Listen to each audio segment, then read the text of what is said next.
Bhim army का role कितना रहेगा इसमें? देखिए, सबसे पहले आप सभी मीडिया बंधुओं का यहाँ पर पहुँचने के लिए बहुत बहुत धन्यवाद। जय भीम, जय भारत, जय संविधान, जय मंडल, जय जोहार। सम्मानित साथियों, आज का प्रेस वार्ता बुलाने का जो मुख्य उद्देश्य है, आप जानते हैं कि महाबोधि महाविहार बौद्ध या मुक्ति आंदोलन देश के अंदर बड़ी मजबूती से चल रहा है, जिसको देश के अंदर बड़ी मजबूती से एक क्रांति की तरह हमारे बौद्ध धर्मगुरु बनते विनयाचार्य जी एवं पूरा विश्व संघ बड़ी मजबूती से आगे बढ़ा। और दूसरा मुद्दा हमारा, जिस तरह से देश के अंदर चीफ जस्टिस पर हमला हुआ, IPS प्रणजी को आत्महत्या करनी पड़ी, और देश के अंदर दलित, पिछड़े, मुस्लिम, आदिवासी वर्गों पर हो गए अत्याचार को लेकर, ये हमारे मुद्दे हैं। सबसे पहले हमारा जो मुद्दा है महाबोधि महाविहार है, जिसको लेकर हम फिर से बताना चाहते हैं कि हमारे बौद्ध धर्मगुरु बनते विनयाचार्य जी उसको बड़ी मजबूती से देश में आगे बढ़ा रहे हैं, और पूरे देश का बौद्ध अनुयायी, देश का नहीं विदेश का भी, और भीमार्मी जय भीम संगठन इनके साथ में कंधे से कंधा मिलाकर अपने कर्तव्य का पूरा पालन कर रहा है और अंतिम सांस तक करेगा। और दूसरा मुद्दा ये है सम्मानित साथियों, अब जो अभी बनतेचार्य जी ने जो आपको जानकारी दी कि 12 फरवरी को देश के अंदर एक बहुत बड़ा जन आंदोलन रखा गया है रामलीला मैदान में, और उस आंदोलन का जो तात्पर्य है, जो मुख्य उद्देश्य है,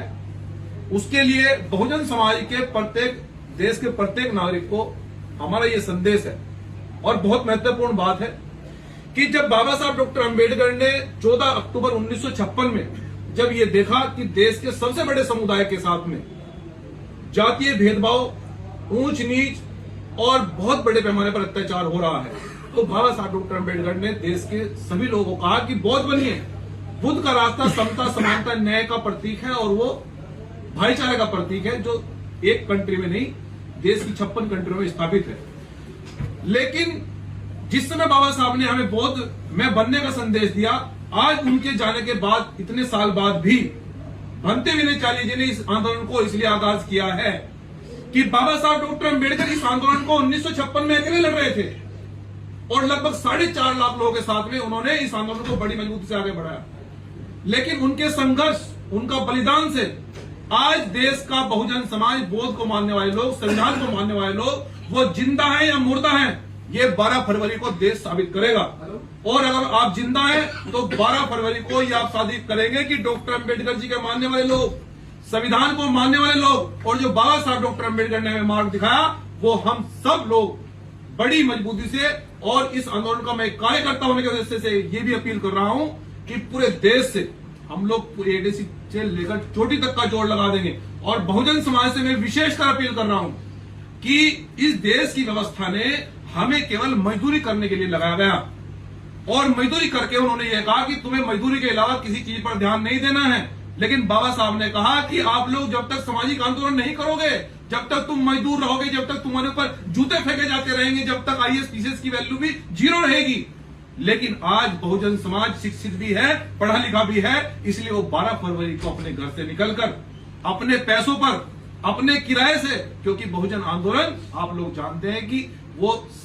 बहुजन आंदोलन अपनी ही मेहनत और मजदूरी के पैसे से आगे बढ़ाता है। ये इतिहास रहा है, ये काशीराम साहब ने भी ये स्थापित किया है, बाबा साहब डॉक्टर अंबेडकर, फुले साहब अंबेडकर ने भी स्थापित किया है। इसलिए आपको देश का सबसे बड़ा आंदोलन 12 फरवरी को दिल्ली में होने जा रहा है, जो संविधान लेकर पूरे देश के लोग पहुंचने का काम करेंगे। और दूसरा मुद्दा सम्मानित साथियों, जिस प्रकार से चीफ जस्टिस जी पर हमला हुआ है और IPS पूर्ण सिंह जी पर आत्महत्या करनी पड़ी, और महाराष्ट्र, राजस्थान, छत्तीसगढ़, तेलंगाना, असम, बिहार,